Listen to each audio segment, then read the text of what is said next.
महाराज का शुक्राना जो भी सुनते हैं दिल से, अगर तुम भाव अच्छे होते हैं तो वो तुम्हारी जरूर सुनते हैं, और ये सभी के साथ है। और मैं अपना सत्संग शुरू करती हूँ। मेरे को सभी ये क्वेश्चन पूछते हैं कि आंटी आप ओल्ड संगत हो या न्यू संगत हो, तो मैं कंफ्यूज होती हूँ। मैं कहती हूँ ओल्ड और न्यू संगत में क्या फ़र्क है। आज से 1990 से मैं गुरु जी, मेरे को लगता है मैं गुरु जी के साथ जुड़ी हुई हूँ। 1990 में मैं एज ऑफ 40 मेरे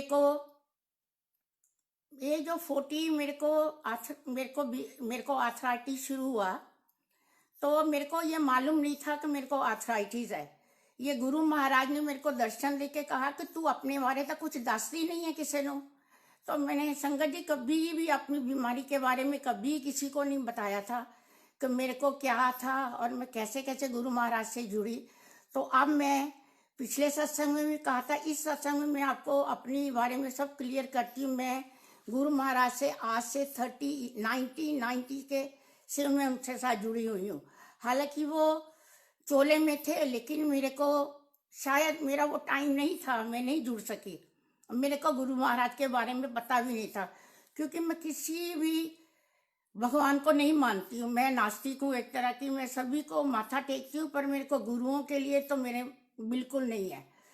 तो जब 1990 में मेरे को ये प्रॉब्लम शुरू हुई, उस वक़्त मैं अपनी सीढ़ियाँ चढ़ रही थी तो मेरे घुटनों में दर्द शुरू हुई। तो मैंने सोचा कि उस टाइम में काफ़ी बिजी रहती थी, बिजनेस बहुत था, बच्चे यूनिवर्सिटी जाने थे। मैंने अपनी बीमारी के बारे में कभी सोचा ही नहीं था। फिर जब दर्द बहुत होने लग गई तो मैं फिर डॉक्टर के पास गई। तो डॉक्टर ने मेरे को पहले ही हॉस्पिटल भेज दिया। कहते आई थिंक तुम ना हॉस्पिटल जाओ और इसकी चेकअप कराओ, क्योंकि ये ब्लड टेस्ट से पता लगेगा कि घुटनों में दर्द क्यों है। तो संगत जी उन्होंने मेरे को हॉस्पिटल भी वो दिया जो कि रॉयल ऑर्थोपेडिक हॉस्पिटल, जो सिर्फ बोन्स के डील करते हैं और किसी से नहीं।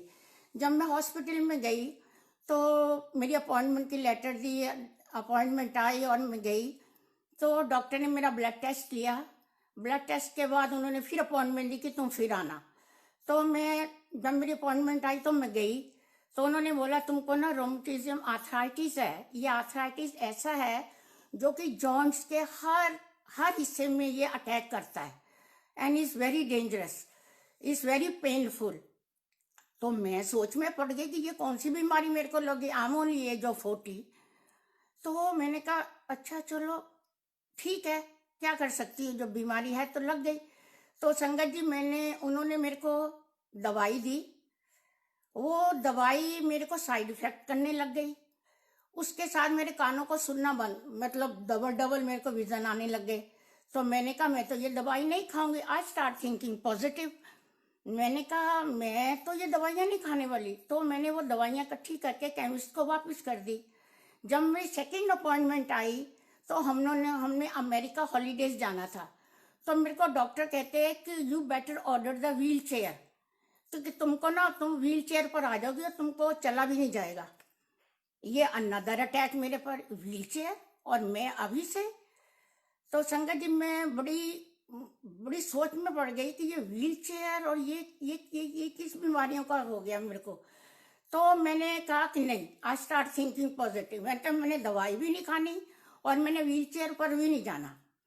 जब भी मैं अभी गुरुजी से जुड़ी नहीं थी, पता नहीं गुरुजी की क्या कृपा थी मेरे पर, क्या परीक्षा ले रहे थे, वो मेरा इंटरनल देख रहे थे। तो जब मैंने कहा हम अमेरिका घूम के आए, मैंने व्हील चेयर का नहीं ऑर्डर किया। मैंने दवाइयाँ वो शुरू कर दी, एक्यूपंक्चर कराना शुरू कर दिया, मैंने वॉकिंग शुरू कर दी, मैंने स्विमिंग शुरू कर दी। मैंने जो चीज़ें थी ना बहुत की। उन दिनों में फिर इंडिया आई, क्योंकि मैं 1 साल में 2 चक्कर लगाती हूँ इंडिया में। जब मैं इंडिया गई तो इस वक्त मैंने चारों धाम में घूमी। मैं महाकालेश्वर भी गई, सोमनाथ भी गई। मैंने 4 धाम मैंने घूमे, और कैसे घूमे ये मेरे को नहीं मालूम, पर मैंने कहा मैंने व्हील चेयर पर नहीं जाना। उन्हीं दिनों में मैं गुरु महाराज के, मेरे को पता लगा कि यहाँ गुरु जी भी हैं। वीना आंटी जो गुड़गांव में रहती हैं वो मेरे को लेके गई। तो संगत जी मेरी इतनी वो दर्द होती थी घुटनों में कि मेरे को बेड से उतरना भी मुश्किल हो जाता था। इतना पेन था कि मैं अपना पेन किसी को बता नहीं सकती थी। क्यों? कि मेरे ऊपर बहुत जिम्मेदारियां थी। अगर मैं अपनी बीमारी बताने लग जाती तो घर सारा ठप हो जाता। लेकिन मैं थिंक पॉजिटिव, मैं यही कहती हूँ कि अगर तुमको कोई रोग लगता है तो उनको थिंक पॉजिटिव करो और आगे बढ़ने की कोशिश करो। ये मेरी लाइफ में हुआ। तो जब मैं सारे धाम घूम के आई, मेरा थिंकिंग और पॉजिटिव होती गई कि मैंने ठीक होना है। पर दर्द इतनी थी तो मेरे हाथ पैर भी टेढ़े होने शुरू हो गए। जब फिर मेरे को गुरु महाराज के साथ मैं पहली बारी में गई बड़े मंदिर, तो मैंने जब वहाँ पहली बारी एंट्री किया तो मैंने कहा ये तो, क्योंकि मैं गुरुओं को किसी को नहीं मानती हूँ, हर कोई उठ के गुरु बन जाता है, तो गुरु को मानना बड़ा मुश्किल है। पर ये जगह जब मैं पहली बारी एंटर किया बड़े मंदिर में वीना आंटी के साथ, तो मेरे को फीलिंग डिफरेंट डिफरेंट आने लग गई गुरु जी की। मेरे को जैसे गुरु जी मेरे को महसूस कराने लग गए कि देर समथिंग देयर। तो फिर आंटी ने कहा, मैंने कहा ये कौन से गुरु है? उन्होंने मेरे को बुक पढ़ने को कहा। मैंने वो बुक पढ़नी शुरू की। जैसे जैसे मैं बुक पढ़ती थी मेरी दर्दें कम होती रहती थी। मैंने लंगर प्रसाद तो काफ़ी टाइम के बाद खाया जब मैं दोबारा इंडिया गई। तो मैंने पहली बारी मेरे को उन्होंने एक लड्डू दिया और एक समोसा दिया, जो कि अगर तुम सब जानते हो तो बड़ा मंदिर जो लंगर हॉल है ये बहुत बाद में बना है। ये जब हम बाहर छोटी किचन थी वहीं पर चाय प्रसाद मिलता था। मैं उस टाइम से गुरु महाराज के साथ जुड़ी हुई हूँ। तो जैसे जैसे मैं लंगर प्रसाद खाया, चाय प्रसाद के, मेरी दर्दें एकदम गायब होने लग गई। मैं अपने आप को ठीक महसूस करी। जो मैं 40 साल को 70 साल की समझती थी, अब मैं 70 साल की 40 साल का समझती हूँ। मेरी लाइफ में इतनी चेंजिंग आए कि मैंने अपनी बीमारी को, जैसे मैं किसी को बताती नहीं थी, इवन मेरे अंकल को भी नहीं मालूम था कि मैं इतनी पेन में हूँ। मैं हमेशा शो करती मैं ठीक हूँ, मैं ठीक हूँ। लेकिन मैंने बहुत दुख सहा। लेकिन उसके बाद जब से मैं गुरु महाराज से जुड़ी, मेरी सारी लाइफ में चेंजिंग हो गई। ये दर्दें कम हो गई। सो गुरु महाराज कहते दवाई तो तुम खाओ, बाकी मैं आपको करूँगा। जल प्रसाद पिया, जो था मैंने सब किया और हमेशा थिंकिंग पॉजिटिव की। मेरा ये सत्संग सुनाने का यही है कि तुमको कोई भी बीमारी है, कोई भी है, तुम अपने आप को जरूर थिंक पॉजिटिव करो। जो पॉजिटिव थिंकिंग है वो तो हमारी दवाई है। बाकी दवाई तो हमारी काम करेगी, लेकिन पॉजिटिव है वो आपको आगे बढ़ाता है, वो पीछे नहीं लेके जाता। जितनी बारी तुम हाय हाय करोगे उतनी बारी तुम्हारी दर्दें और जाता होंगे। अब जय गुरु जी कहोगे, शुक्राना करोगे हर वक्त, वो हमारी दवाइयाँ, वो हमारी दवाई है। ये दवाई हमको गुरु महाराज ने दी है। हम जब से गुरु महाराज के साथ जुड़े हैं हमको बहुत पॉजिटिव आई है। ये मेरा सभी संगत को है कि बीमारी से मत हारो, बीमारी से निकलो और थिंक पॉजिटिव करो। सो संगत जी, ऐसे मेरे गुरु महाराज से मेरी जर्नी शुरू हुई। अब मैं आपको अपना दूसरा सत्संग सुनाती हूँ कि मेरे साथ गुरु जी ने कितने कितने मिरेकल्स किए। वैसे तो वो सभी के साथ मिरेकल करते हैं, पर वो हर बंदे का भाव देखते हैं। अगर तुम्हारे भाव सच्चे हैं, तुम्हारी लगन सच्ची है, तो गुरु महाराज आपके पास 101% है। जब मैं गुरु महाराज के साथ जुड़ी, बहुत जुड़ी, मेरे को गुरु महाराज ने बड़े मंदिर में जो मैं गुरु महाराज की छोटी सी मेरे पास स्वरूप था, मैं उनसे बातें करती थी। गुरु महाराज अगर मैं जब इंडिया वापस आऊंगी, मैंने डुगरी जाना है, मैंने बड़े मंदिर में सेवा करनी है, सो मैं उनसे हर वक्त बातें करती रहती थी।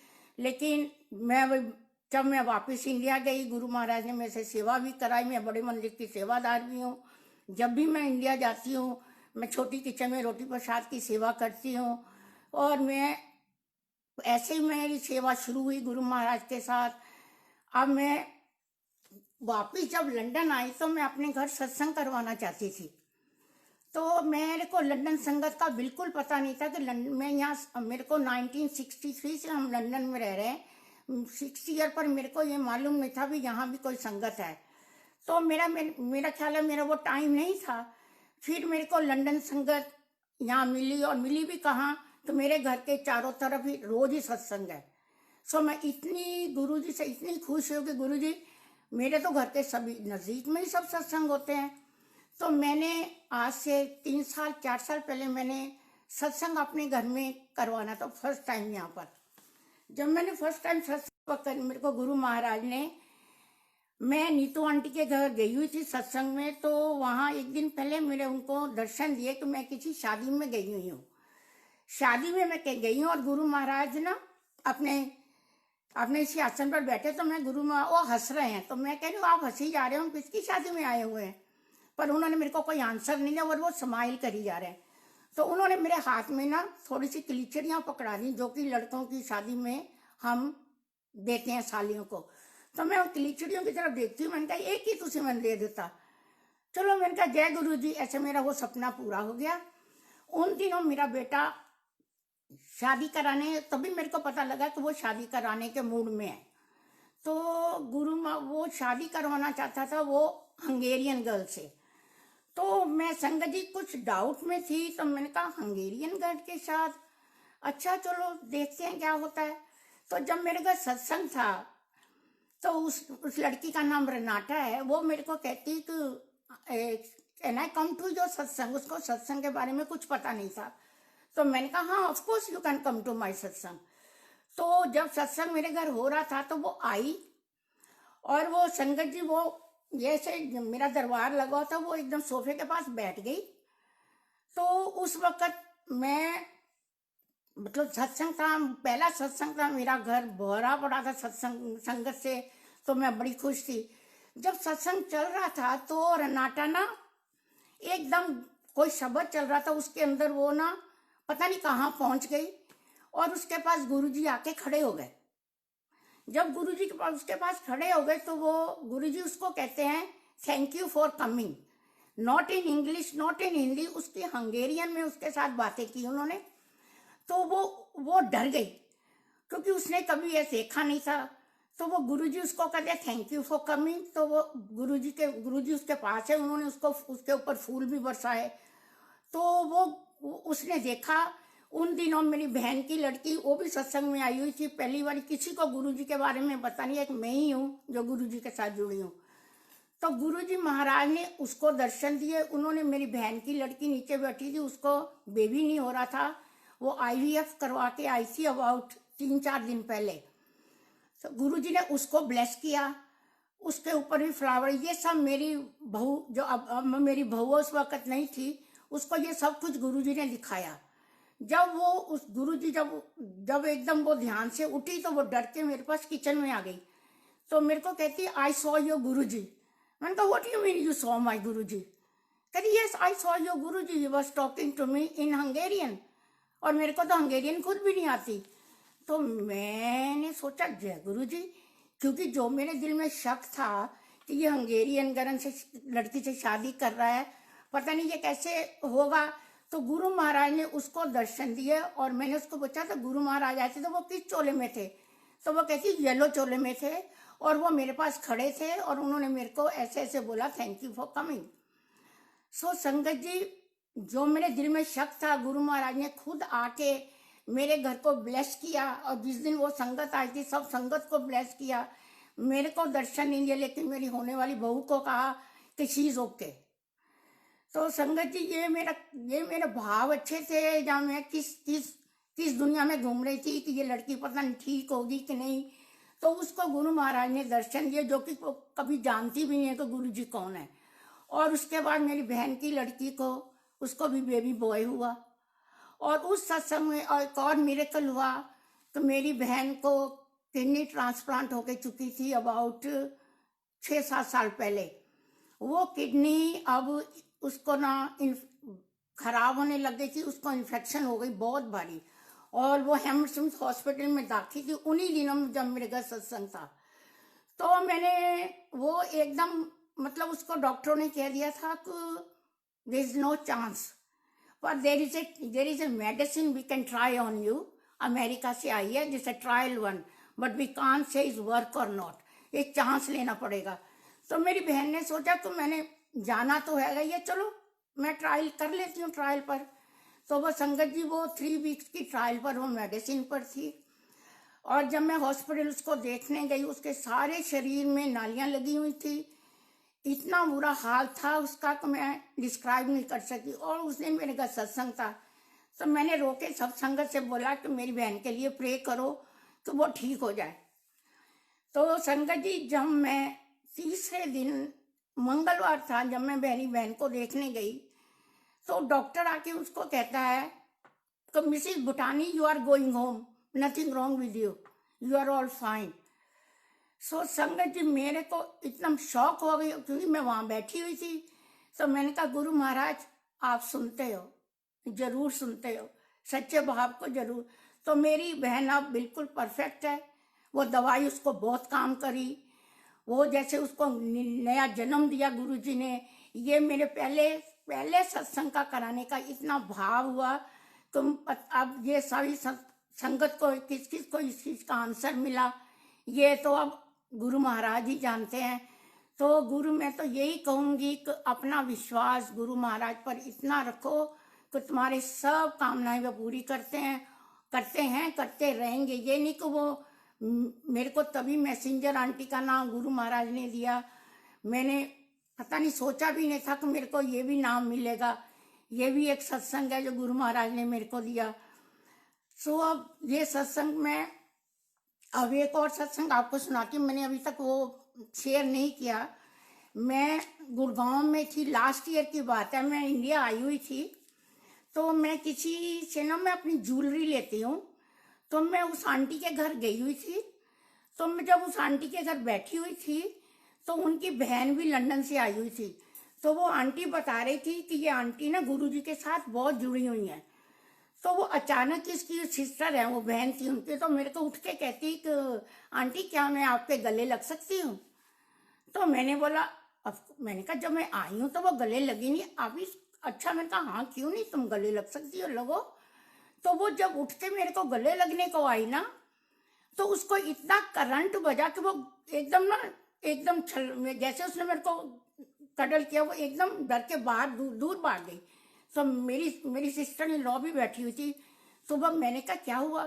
कहती आंटी, जब मैंने आपको गले लगी ना, तो मेरे को किसी चीज ने मेरे के शरीर में करंट डाला। तो ये गुरु महाराज का लॉकेट था जो मेरे गले में था।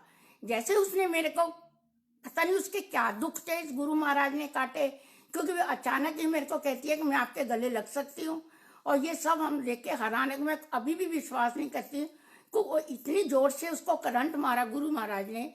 तो मेरे को नहीं मालूम उसका क्या दुख था। मैंने उसको पूछने की भी कोशिश नहीं की, क्योंकि आई वाज सरप्राइज। तो उसने तो मेरे को सिर्फ ये, तो उसको कुछ था जो गुरु महाराज ने उसका दूर के, उसको बैठी को कहा कि आंटी के जाके गले लग। तो ये मेरा सत्संग मैंने अभी शेयर नहीं किया था, लास्ट टाइम मैं भूल गई थी। तो मेरी भाभी ने याद दिलाया कि दीदी आपने वो तो सत्संग सुनाया नहीं जो गुरु महाराज ने उनको कैसे करंट मारा था। तो भाव थे उनको, गुरु महाराज किस किस के दुख दूर करते हैं मेरे जरिए, पता नहीं क्या बात है।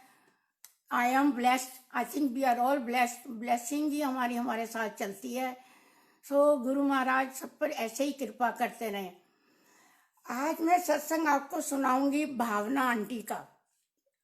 भावना आंटी गुड़गांव में रहती हैं। उन्होंने मेरे को, उनसे परमिशन से मैंने कहा मैं सत्संग तुम्हारा शेयर करूंगी। ये संगत जी, ये 7 जुलाई की बात है, अभी 7 जुलाई की, जब गुरुजी का बर्थडे था। गुरुजी का बर्थडे था। तो भावना आंटी, गरीब जो बच्चे हैं ना, उनको, वो टीचर हैं गुड़गांव में और वो उनको पढ़ाती हैं। तो उन दिनों में मैं लॉकडाउन के अंदर, स्कूल भी बंद थे, बच्चे सब घर थे, उसको कहीं से कोई इनकम नहीं आ रही थी, बट शी स्टिल हैप्पी। वो गुरु महाराज की बहुत सेवादार है, वो भी बड़े मंदिर में सेवा करती है। तो उन्होंने सोचा कि 7 जुलाई को ना हम गुरु जी का बर्थडे मनाएंगे। उसने उसकी पता नहीं कोई आंटी है, उनसे बात की, कहते ठीक है हम करेंगे। संगत जी, उसने सोचा 7 जुलाई को मैं गुरु जी का बर्थडे करूंगी, पर उसके बाद हैंड टू माउथ था, क्योंकि उसके पास कोई इनकम नहीं थी। उसका एक बेटा ही अभी काम कर रहा है, और लैंडलॉर्ड ने उसको, जैसे कि गुड़गांव में सभी लोगों ने किराया हाफ कर दिया, उसने उसका किराया भी हाफ नहीं किया। तो उसका एक बेटा ही काम करता था, घर में काफी तंगी थी। उसने गुरु जी का बर्थडे मनाने को तो सोच लिया। उसने बोला कि चलो हम घर पे मना लेंगे, और घर में देख रही है तो कुछ भी सामान नहीं है, तो वो सोच रही है कि गुरु महाराज, ऐसे उसके दिमाग में बात चल रही है कि मेरे घर में तो तेल भी नहीं है, अब क्या किया जाए। सो संगत जी उसको उसी वक्त कहीं से टेलीफोन आता है मोबाइल पर। कहते आर यू भावना आंटी? वो कहती हाँ जी। तो वो कहते हैं कि आपके लिए कुछ सामान आया है। वो कहते मेरे लिए सामान आया? मैंने तो कोई सामान नहीं मंगाया, मेरे तो ऑलरेडी पैसों की कमी, ये सामान कहाँ से आ गया? वो कहती नहीं नहीं अंकल, आपको मिस्टेक लगी, आप कोई और भावना आंटी होंगी, मैं नहीं हूँ। वो कहते नहीं आंटी, आप ही का ही है। तो उसने इतना प्रिस्वेट किया तो वो कहती है अच्छा ठीक है। वो कहते मैं तुम्हारे घर के नीचे खड़ा हूँ। तो संगत जी वो उसने ऊपर से बालकनी से देखा तो कोई नीचे खड़ा था। तो जब उसने कहा मैं नीचे आती हूँ, वो कहते नहीं नहीं तुम नीचे नहीं आओ, मैं ऊपर आता हूँ। तो वो 2 थैले उठा के, वो 3rd फ्लोर पर रहती है, 2 थैले उठा के लेके आया और उसने वो थैले किचन में रख दिए। तो वो देख रही है कि ये थैले कहाँ से आ रहे हैं। तो उसके बाद उसने बोला अभी और सामान है। फिर वो संगत जी फिर नीचे गई, 2 और थैले लेके वो ऊपर आया। उसने गुरु महाराज का दरबार लगाया हुआ था। तो वो उनको बोलते हैं कि आप सत्संग करते हो? वो कहती हाँ मैं सत्संग करती हूँ, ये गुरु जी का दरबार है। अच्छा। वो कह के चला गया नीचे। अब भावना आंटी कंफ्यूज हो गई कि ये 4 थैले ये कैसे आ गए। जब संगत जी उसने उसके थैलों पर कुछ नहीं लिखा हुआ, जब उसने वो एक थैला खोला, दूसरा थैला, तीसरा थैला, चारों थैले में किचन का सारा सामान A to Z उसके अंदर, जो कि बेचारी एक 250 ग्राम वो दाल बना के यूज करती थी डेली बेसिक पर, किलो किलो की दालें, तुम जो भी किचन में सामान होता है, दही क्या कहते हैं, मिर्चें, मसाले, कहती दीदी इतना सामान मैं देख के हैरान, ये किसने मेरे को सामान ये भेजा है। पर वो कंफ्यूज, उस पर कोई लेवल नहीं। उसने देखा तो उसके ऊपर मैगी से उसको याद आया, एक रात पहले उसके बेटे ने उसको बोला कि मम्मी मेरे को मैगी बना दो। तो वो कहती मैगी तो कहाँ से बनाने, मेरे पास तो पैसे भी नहीं है, तो मैं मैगी तेरे को कहाँ से बना दूँ। संगत जी उस थैले के अंदर 5-6 पैकेट मैगी के भी पड़े हुए। सो अब ये सोचो कि वो सामान कहाँ से आया। उसने अंकल को पूछा कि ये सामान किसने भेजा। वो कहते ये मेरे को नहीं मालूम किसने भेजा, मेरे को टेलीफोन आया और मैंने ये, उन्होंने बोला इस एड्रेस पर तुमने ये सामान डिलीवर करना है। तो वो संगत जी उसने डिलीवर किया। आंटी के पास किलो किलो की दालें, वो गुरु जी के सामने बैठ के रोने लग गई। कहती गुरु महाराज आपने कैसे कैसे मेरी बातें सुनी। तो ये अभी 7 जुलाई की बात है। गुरु महाराज भाव अच्छे होते हैं तो कैसे कैसे सुनते हैं। हम कहते हैं कि गुरु महाराज अब चोले में नहीं है तो ये है वो नहीं, गुरु महाराज हैं। गुरु महाराज हर वक्त हर टाइम हमारे साथ है, वो हमारे अंग संग है। पर हमको सिर्फ अच्छे भाव से, अच्छी नीयत से हमको उनको ढूंढना पड़ेगा। अगर तुम ऐसे ढूंढते हो तो वो हैं। ये विश्वास अपना पक्का रखो। सो भावना आंटी के साथ जो हुआ ये बड़ा मिरेकल है। और ये वो भावना आंटी इतनी ब्लेस्ड हैं, गुरु महाराज की सेवा करती हैं, बड़े मंदिर में जाती हैं। जब भी मैं इंडिया जाती हूँ मैं उनके साथ ही सेवा करने जाती हूँ। She so blessed. वो एवरी मॉर्निंग अभी भी गुड़गांव में अमृत वेला करती हैं, आप उनका लाइव करती हैं, वो देख सकते हो।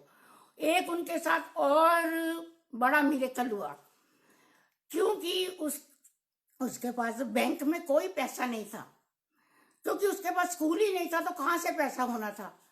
तो संगत जी वो देखती है पेटीएम का उसका अकाउंट है, उसके अंदर 2000 रुपया आ जाता है।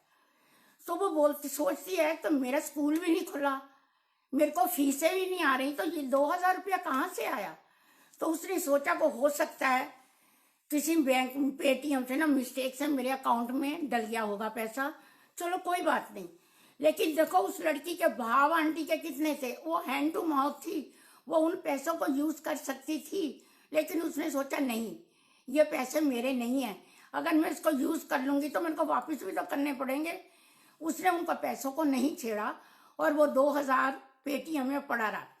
लेकिन शी ट्राई टू, जिस बंदे ने डाला था वो उसको उससे बात करने के लिए वो उसके टेलीफोन बार बार काटी जा रहा था।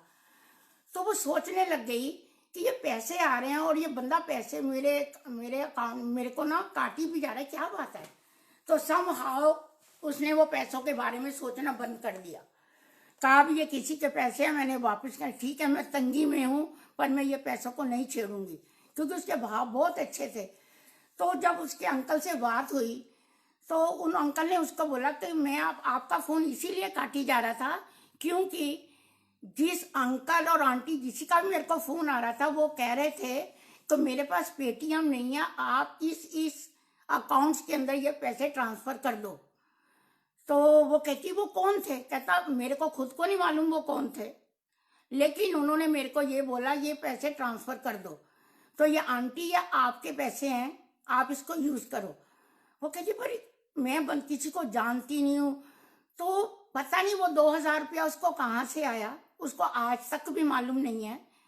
लेकिन उसके भाव इतने अच्छे थे, इतनी तंगी में भी आके उसने वो 2,000 रुपया यूज़ करने की कोशिश नहीं की।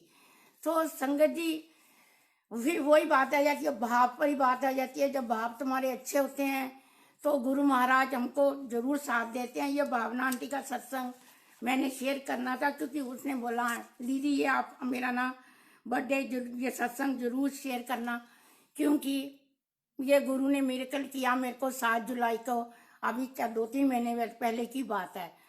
सो गुरु जी हमारे हैं, गुरु जी हमारे साथ रहेंगे, रहते हैं, दिन रात हैं।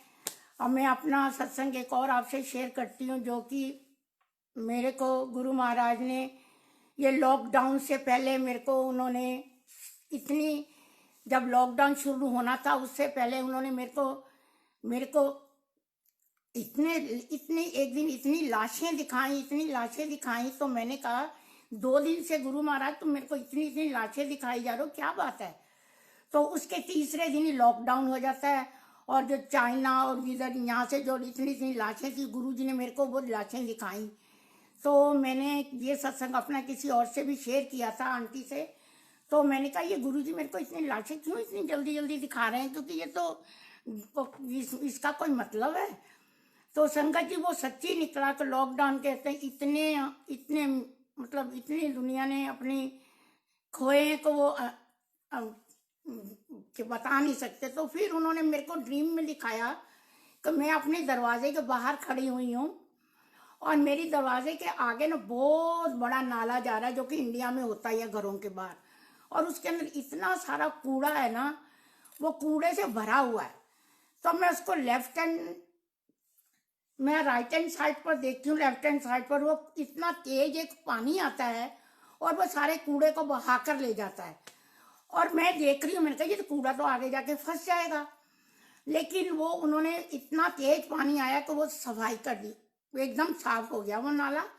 इतने में मेरा ये भाई कजन ब्रदर रमेश वो उस नाले को क्रॉस करके आ रहा है और वो नाले में गिर गया। गिर के वो उठ के आ गया। मैं ये सब घड़ी देख रही हूँ। इतने में वो अब कहाँ चला गया मेरे को नहीं मालूम। लेफ्ट हैंड साइड पे मैं देखती हूँ कि कोई संगतें आ रही हैं, कहीं सत्संग से आ रही हैं, और उसमें से एक आंटी मेरे सामने खड़ी हो जाती है और उसके माथे पर बड़ा सारा लंबा टीका जो गुरुजी के होता है। तो वो मेरे पास आके कहती हैं कि ये घर, मैंने कहा हाँ ये घर गुरुजी का है। तो वो मेरे को स्माइल करके चली जाती है। जैसे मैंने कहा ना उनको ये घर गुरुजी का है, तो वो स्माइल करके चली जाती है। इतने में देखती हूँ सारी संगतें ना निकल गई और मैं कमरे से दूसरे कमरे में आती हूँ जहाँ मैं हमेशा सत्संग करती हूँ। वहाँ पर वहाँ पे चाय पड़ी है, बालूशाही पड़ी है, जलेबियाँ पड़ी हैं और मेरे घर सत्संग हो रहा है। तो मैं कह रही हूँ ये सत्संग कहाँ से हो रहा है, मैं तो यहाँ ड्रीम देख रही थी। तो उस सत्संग में मेरा वही भाई जो पानी में गिरा हुआ था वो उठ के आके वो वहाँ मेरे को कहता आशी तू क्या खाएगी। मैंने कहा मेरे लिए तू जलेबी छोड़ दो, तुमको मालूम है गुरुजी जलेबियाँ खाते थे दूध के साथ। तो गुरुजी ने मेरे को लॉकडाउन के अंदर ये सब कुछ दिखाया कि ये दिन आने हैं और ये सारी संगत हमारी सेफ है। और ये सेफ से उन्होंने मेरे को खुशियाँ भी दिखाई, अपनी संगत को भी दिखाया और मेरे घर में सत्संग भी दिखाया। और मेरे भाई का क्या कष्ट काटा, उसको डायबिटिक बहुत है, वो भी ठीक हुआ होगा, मैंने पूछा नहीं, लेकिन उसका भी कोई मतलब होगा कि वो ठीक हुआ। सो संगत जी, ऐसे ऐसे मिरेकल छोटे छोटे हैं। जब भी तो कहते गुरु जी कहते सत्संग सुनाओ छोटा, और ये छोटे छोटे सत्संग मेरे साथ बहुत हुए हैं और होते ही रहेंगे। ऐसे ही गुरु महाराज ने मेरे बेटे को बचाया। वो ट्राइथलॉन का स्पोर्ट्समैन है। ये लास्ट जुलाई की बात है, जब गुरु जी का बर्थडे था तो उस दिन ही उसका स्पोर्ट्स था। वो ट्राइथलॉन है, वो ट्राइथलॉन का स्पोर्ट्स है कि तुमको तुमको पहले स्विमिंग करनी पड़ती है, फिर तुमको cycling and then running is like a iron man. तो उसका वो रेस थी, तो वो ट्रेनिंग कर रहा था। इस दिन एक दिन सुबह उठ के ना उसने वो ट्रेनिंग को गया, तो वो जब निकल रहा था तो इतना बड़ा ट्रक आके उसके पास ना एकदम उसको ना, इधर दीवार है और इधर ट्रक है। जब वो साइकिलिंग पे था, वो ट्रक पता नहीं कितना बड़ा कहाँ से आया। वो कहता मम I can touch the truck, इतना मेरे नजदीक ट्रक था। लेकिन पता नहीं मेरे को क्या चीज थी, मैं साइकिल पर एकदम जाम होके बैठा रहा और मैं ना आगे ना मैं पीछे। इधर दीवार है और इधर ट्रक है, मैं हिला नहीं। तो मैं उस वक्त तो डर गई। मैंने कहा जय गुरु जी, मैंने कहा ये कैसे हुआ जो बच गया। तो रात को मेरे को गुरुजी ने ड्रीम में दिखाया, तो मैं बहुत बड़ी सड़क पर खड़ी हूँ और मैं क्रॉस करने की कोशिश कर रही हूँ, लेकिन मैं क्रॉस नहीं कर सक रही क्योंकि बहुत बड़े बड़े ट्रक आ रहे हैं। इतने में एक अंकल मेरे पीछे से आते हैं और वो क्रॉस करके चले जाते हैं और वो फिर वापस आ जाते हैं। तो ये लॉकेट है जो मेरे गले का, ये मेरे को उठा के हाथ में देते हैं। तो वो जब मुंह उठाते हैं तो वो गुरु महाराज थे। तो मैंने गुरुजी के दर्शन किए। मेरे को गुरुजी बताने आए थे कि जब तेरे बेटे को कल था तो मैंने ही तेरे बेटे को बचाया है। सो मेरे को आके ड्रीम में ये भी बता के गए कि मैंने तुम्हारी फैमिली को बहुत ब्लेस किया हुआ है। सो अब ये मेरे लिए तो ये मिरेकल है कि गुरु महाराज, फिर मैं सोच में पड़ती हूँ तो वो मेरा सारा क्लियर कर जाते हैं कि मैं ही था। जो मेरे घर के सामने से आंटी निकल के टीका था, वो भी गुरुजी थे। वो मेरे को मेरी परीक्षा ले रहे थे कि मैं ये क्या कहती हूँ, ये घर किसका है। मैंने कहा ये घर मेरा गुरुजी का है और गुरुजी यहाँ पर हैं, यहाँ पर रहते हैं। तो संगत जी, मेरे गुरु महाराज इतने हमारे गुरु महाराज है ना, इतनी इतनी हमारे ऊपर कृपा है। एवरी डे इज सत्संग। जैसे आज मेरे अंकल का था, मेरे को गुरु महाराज ने हर दिन मेरे लिए मैं सोच रही थी, अंकल ने बोला सत्संग कर, अरे कोई स्पेशल सत्संग भी हो। तो देखो ये भी हुआ। भावना आंटी का मैंने आपको सत्संग सुनाया सबको। इस मिरेकल भावना आंटी सो ब्लेस्ड हैं। आई विश उसकी सारी कमियां पूरी हों। तो संगत जी, मैं अब एक आपको क्या सत्संग सुनाऊं। मेरे तो इतने सत्संग हो गए हैं कि छोटे छोटे छोटे छोटे। ऐसे में गुड़गांव में भी जब जाती हूँ, मैं सेवा ग्रुप में सेवा करती हूँ, करने की हमेशा इच्छा होती है। इस वक्त मैं एक दफ़ा, ये 1.5-2 साल पहले की बात है, मैं जब इंडिया गई हुई थी तो हमारी सेवा ग्रुप में मैंने बोला कि मैं भी 50 रोटियां ना, मैं भी रोटी बना के लाऊंगी। तो संगत जी, मेरे घर में गैस खत्म हो गया। जब मैं सुबह रोटी बनाने लगी लंगर, तो गैस खत्म हो गया। तो मैंने कहा अब क्या करूं। तो मैंने वीना आंटी को और पूनम आंटी है, वो मैंने कहा तुम्हारे पास गैस है एक्स्ट्रा। वो कहते चल तू ना आटा लेके इधर आ जा। मैं कहा नहीं, मैं आटा लेके नहीं आऊंगी, मैं अपने घर में ही बनाऊंगी। तो मेरे को ध्यान में आया, मेरे को वो इलेक्ट्रिक का चूल्हा जो है मेरे पास, तो संगत जी वो मैंने चूल्हा निकाला। उसके ऊपर तवा तो फ्लैट आता है, तो मैंने उसके ऊपर ना स्टील की थाली रख के मैंने रोटियां बनाई। मेरी सारी उंगलियां जल गई, दोनों हाथों की मेरी उंगलियां जल गई, लेकिन मेरे को कोई दर्द नहीं। मैंने 50 रोटियां बनाई। रोटियों की शक्ल बड़ी गंदी आई, सब काली काली जल गई, लेकिन मैंने 50 रोटियां बना ही ली।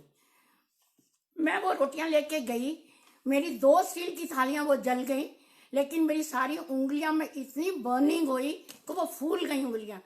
जब मैं रोटियां लेके गई, लंगर लेके गई संगत में, मैंने उनको दिखाई, अपनी बर्निंग फिंगर्स दिखाई, और इतनी इतनी फूली हुई थी कि आई थिंक जब तुम्हारे छोटा सा भी लगता है तो तुम लोग तड़पता इंसान।